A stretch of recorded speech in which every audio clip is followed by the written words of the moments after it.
Hello viewers, welcome back. We've reached the end. About a month ago now, Let Us Pray requested that I review Azumanga Daioh in 3 parts, one for each school year. This video will cover the last year, episodes 20 through 26, but I also know quite a bit of this one will be a reflection on the series as a whole, so there have been spoilers this whole time, but this part especially, be prepared for spoilers. Just as I'd hoped, Year 3 is a little more focused right off the bat. It's the last year, where they have to worry about college entrance exams and everything, and also the shortest year, episode-wise. So while they try to take you through the familiar milestones again, time really flies by. And I was actually kind of disappointed that certain things, like the year's cultural festival, were skipped over entirely. But then there were some new milestones, exclusive to being third-year students, that definitely helped smooth that over. I really liked the class trip to Okinawa, and the more mundane scenes where they get together to try to study for those entrance exams were actually kind of satisfying to see also, in a more peaceful way. Academics aren't a strong point for at least half of this group, and while there was talk of having to prepare for midterms and finals in the previous years, they rarely ended up actually prepared for them. Something always got in the way of the studying, so it was nice to see it happen this time, when it really mattered. I feel like this year's review could easily meander all over the place, so I think I'm going to fall back on the format I used for the first year, going through each of the characters one at a time, though not in the same order. Let's start with Kaorin this time. I really liked Kaorin. I accepted during the last year that Kaorin was never going to get to be part of the main crew, and I feel like they really screwed her over this year, moving her, and only her, out of Miss Yukari's class and into the homeroom of the creepy teacher who had a thing for her. But she did get to join them on their annual trip to Chiyo's vacation home during the summer break this time, and she actually got her best moment during the sports festival back in Year 2. Thanks to an injury with her intended partner, she gets to pair up with Sakaki for the 3-legged race. Kaorin is just adorable. Her crush is cute, her joy at getting to spend any time with Sakaki is great. I watched this series in Japanese, and all the performances were really good, but Kaorin's voice actress especially went all out. Some of that excited squealing hit a pitch I've never heard in a recorded, acted setting. There's just no self-consciousness or hesitance there. It sounds totally genuine, and I loved it. And Sakaki herself, I feel, had the best character story from start to finish. I've mentioned her love for cute things contrasting with the perception her classmates had of her. But it's not so much that it's a secret she keeps, as it is that she's just too shy and soft-spoken to correct that perception. She's never gotten to have a cat of her own because her mother's allergic, and perhaps that was for the best, as she's never met a cat who's liked her. Until the senior year class trip, that is. One of the islands they visit is basically a nature reserve, and as they're walking the path, they come across an Iriomote kitten, which is a protected wild mountain cat, and it warms up to her immediately. She has to leave it behind, of course, when the trip is over, but she finds a news article, weeks later, about an Iriomote cat being hit and killed by a car, and knows instinctively that it was the kitten's mother.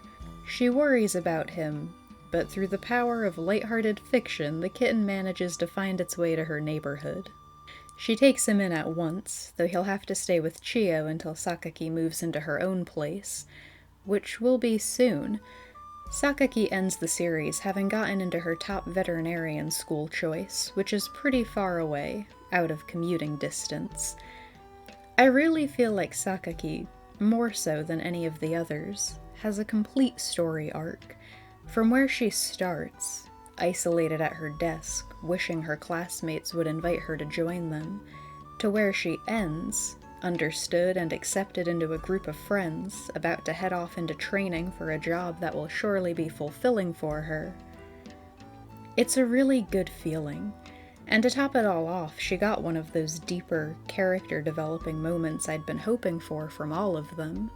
Sakaki stays over Chiyo's house one night to spend more time with her kitten, and they finally address how Sakaki is a little different from how everyone perceives her.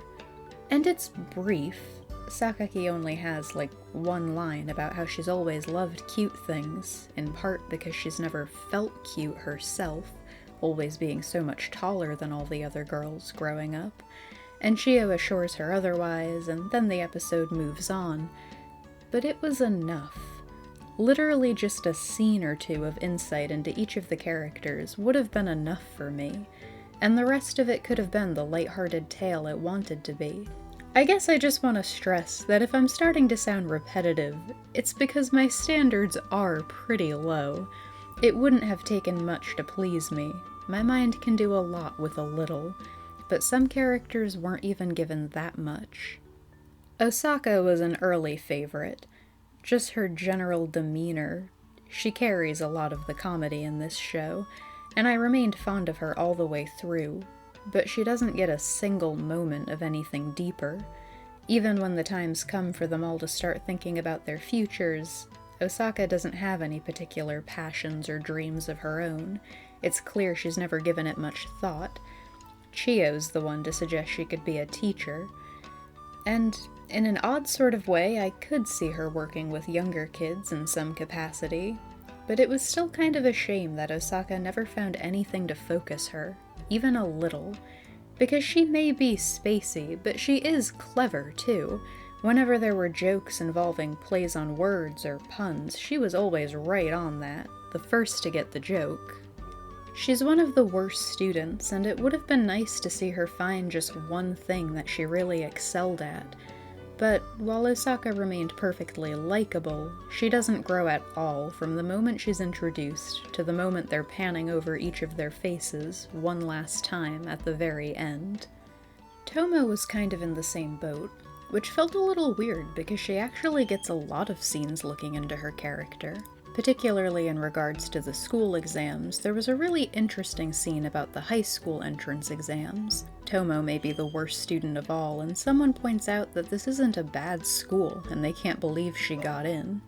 And we find out that Tomo can buckle down and study when she really wants to. Apparently she got really serious during their last year of junior high, spurred on by a bet from Yomi that she couldn't pass the school's exam. That notably didn't happen this time around with the college exams. But honestly, Tomo's the character that gets a free pass from me. Every show can have one, and if there was going to be one who never slowed down and never got a serious moment, I'd be okay with that being Tomo. She's the type of person whose goals for the future changes with whatever TV show she's watching at the time. And for Tomo, that's just fine. Yomi got her moment to shine last year, and I'm back to not having too much to say about her. I did start to appreciate this year, though, that she may not be the best student herself, if the entrance exams are anything to go by. She always did seem a little more focused, though, so I was a little surprised we didn't get anything in regards to goals for the future from her. On the other hand, for a character who wasn't really included until year 2, Kagura seems surprisingly fleshed out sometimes. Or at least, it felt like a little extra thought went into her sometimes. She had this moment during their last sports festival where she's goofing off with Tomo while the others are trying to set up the class's tent. Tomo tricks her into running right into the tent, knocking it down, and she actually gets really quiet and teary-eyed in the aftermath, lamenting on how she's always too rough without meaning to be. It was such an interesting moment that they threw in there, that I really wish was explored. Kagura is very definitively the tomboy of the group, and if that's something she's insecure about, it's never brought up again. It just feels like a bit of a waste to toss it in at the end there and then move on like nothing happened. But overall, Kagura had a pretty solid design. She had interests and goals and direction. She gets into college on a sports scholarship, and it's fine that she doesn't know exactly what she wants to do with her life. I do recognize that they're still kids, and most people don't have concrete plans at that age.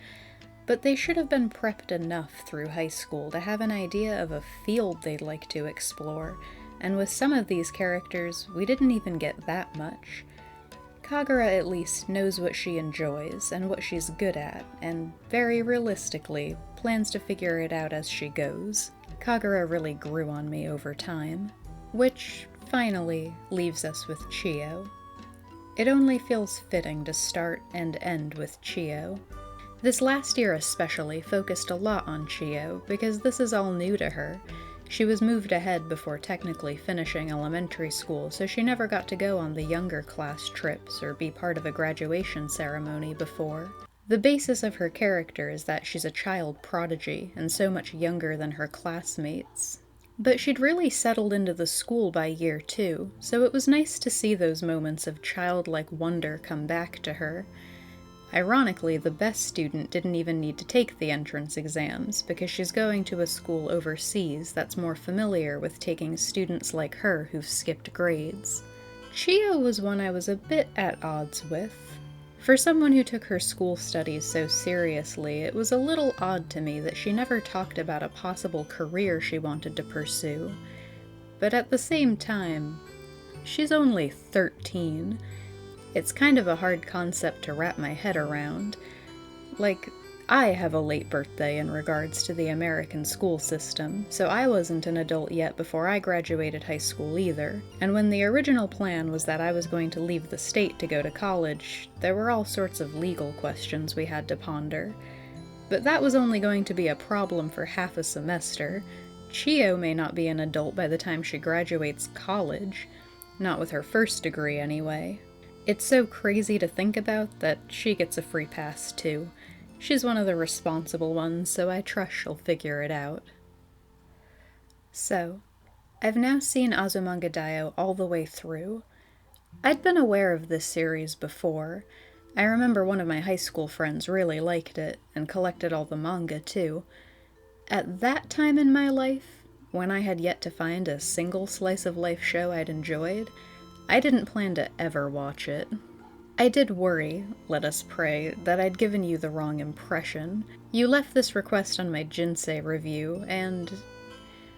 well, I watched Jinsei after watching Code Geass, Anohana, and Iron-Blooded Orphans back to back to back.